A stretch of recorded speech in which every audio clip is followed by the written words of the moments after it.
बस्ती से एक चौंकाने वाली तस्वीर सामने आई है, जहां एक जिंदा इंसान पिछले 14 साल से सरकारी कागजों में मृत है और आज वो अपने ही वजूद की लड़ाई लड़ने के लिए डीएम ऑफिस पहुंच गया। गले में माला, बदन पर कफन और हाथ में न्याय की गुहार लगाते हुए कहा कि साहब मैं जिंदा हूँ। स्वास्थ्य विभाग का कर्मचारी ड्यूटी करता रहा और राजस्व विभाग ने 14 साल पहले मुर्दा घोषित कर उसकी 0.770 हेक्टेयर जमीन दूसरे के नाम दर्ज कर दी।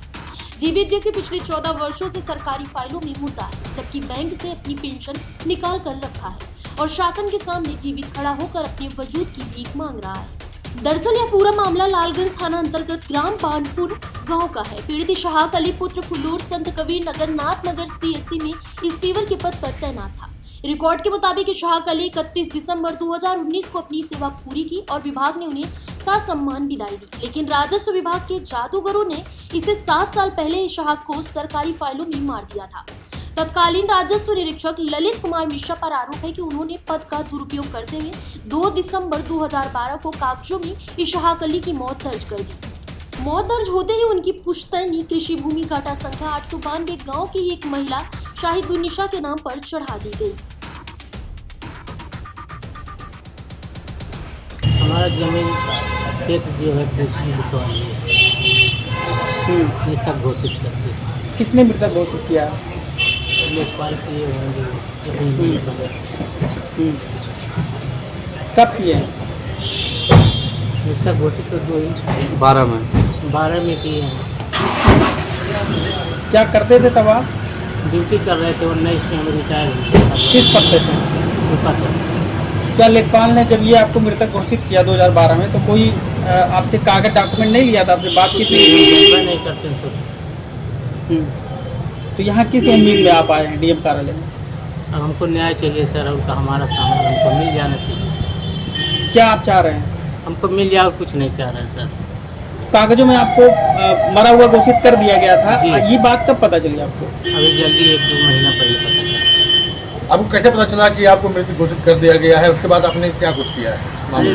करवाया गया खतौनी पर, देखा गया। बस ठीक है। तो आपने इस मामले में किसी उच्च अधिकारी को अवगत कराया है? नहीं, अभी नहीं कुछ कराया। आज एसडीएम सदर से आप मुलाकात किए, क्या कुछ आश्वासन दिया उन्होंने? उन्होंने कहा न्याय होगा, सही देखा जाएगा। क्या लिखा खतौनी में? क्या लिखा था? किसके नाम कर दिए हैं खतौनी? शहीदुन्निसा। ये कौन है शहीदुन्निसा? पता नहीं सर, हमको नहीं, हमारे नहीं। आपको नहीं पता? गांव में ही रहती है? पता नहीं, गाँव में होगी, लेकिन हमको नहीं पता। आपका क्या नाम है? इसहाक अली। तो आपके इस नाम का कोई और भी था क्या गांव में? नहीं, हम नहीं जानते सर। अच्छा, जिसके नाम पे ये चढ़ा हुआ है उसके पिता का क्या नाम है? शहीदुन्निसा। ये भी नहीं मालूम। आपके गांव की निवासी हैं ये जो? अब मतलब होंगी वहीं की, लेकिन हम कंफर्म नहीं जानते। आपको क्या लगता है क्यों इस तरीके का क्या लेखपाल ने अपने निजी लाभ के लिए ऐसा काम किया, आपको मृत घोषित कर दिया कागजों में? अब वो तो लाभ रहा होगा तभी तो किए होंगे।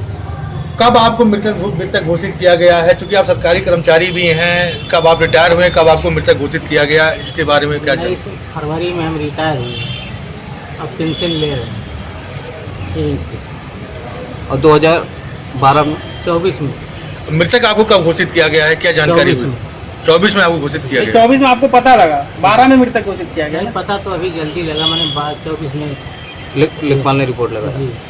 अच्छा, पेंशन अभी भी मिल रही है आपको? हाँ, पेंशन उठा रहे हैं सरकार से? जी। किस विभाग में आप कार्यरत थे? स्वास्थ्य विभाग में। कहाँ पे अच्छा। कार्यरत थे? नाथनगर सीएससी। क्या कहना चाहेंगे सरकार से? आप तो कफन पहन के बैठे हुए हैं। हमको मिल जाए सर हमारा जमीन, हमको और कुछ नहीं चाहिए। तो ये कफन पहनने का क्या मतलब था?